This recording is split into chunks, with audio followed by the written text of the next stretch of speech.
This is Donna with More Than a Review, and I am just thrilled to be here with Betty. We're going to talk about a little bit about her and then about the book and just the amazing journey of writing it and kind of how God spoke to her throughout it. So, Betty, let's tell a little bit about yourself. All right. Well, I'm an associate pastor with my husband. We've been that for about 17 years.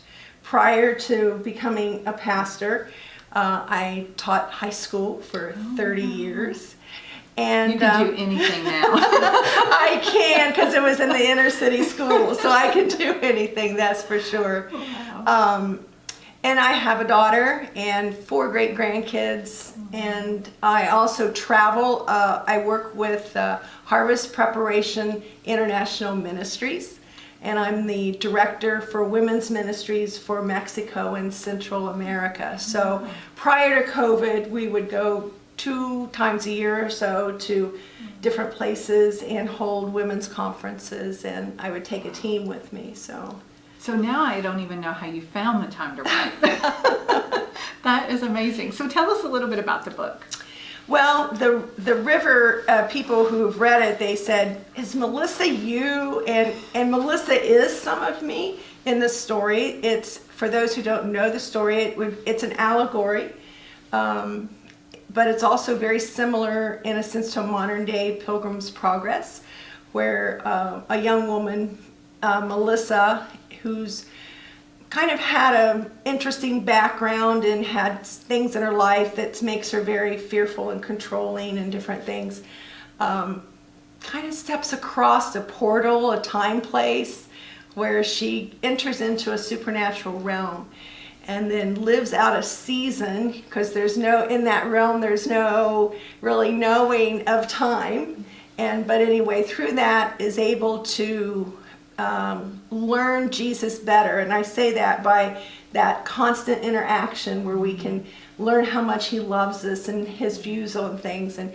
how then we see ourselves as a result of that. And so she gets radically transformed spiritually and emotionally, and everything radically transformed in this spiritual dimension. And then at the end of the story, where in Pilgrim's Progress he reaches heaven or the celestial city, in her case she gets there, and then Jesus, I don't want to give it away, but Jesus does ask of her something, which ends up for her to come back into her natural realm and then carry on with how she's changed and what she knows and things. So does that mean there might be a sequel? Yes, there is. That's excellent. Yes, I'm in the process of writing that. I've got a couple chapters already started. There'll probably be 3 altogether.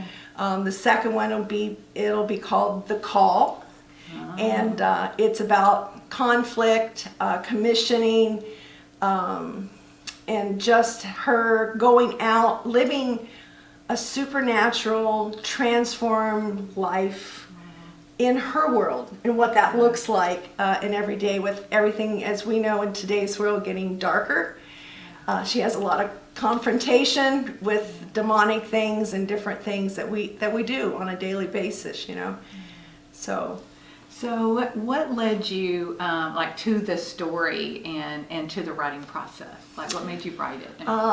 Well, I'd had probably 5 or 6 people who had spoken to me personally, even one in a conference where I was at like 5,000 or 6,000 people, and I was late getting into that session. I was clear in the back corner, and this person was speaking, in the middle of speaking, just stopped and pointed me out and said, "You stand up," and so started telling me, "I see God using you to write," and various other things. And so I put all that together and just kind of put it on the shelf, and because I didn't see myself as a writer, as an author. I thought that was not who I was, Teacher, yes. Yeah. Speaking, preaching, yes, but not writing. Wow. And so anyway, about at the end of 2018, going into 19, I was just seeking God there in December for the new year, and he said, "It's time to write."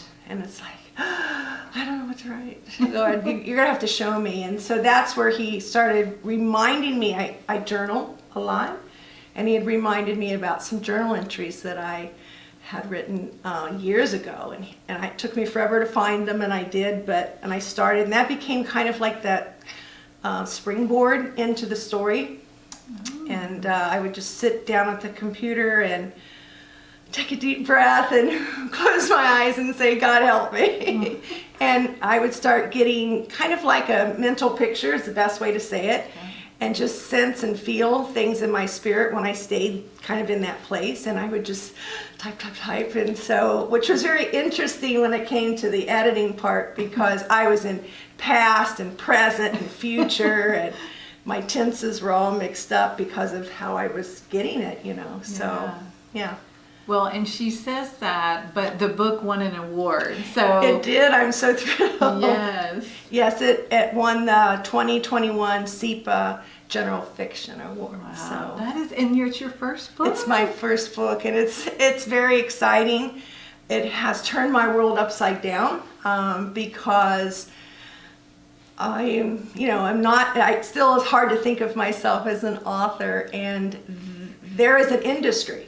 I'm learning. I think the hardest thing, people say, what was the hardest thing?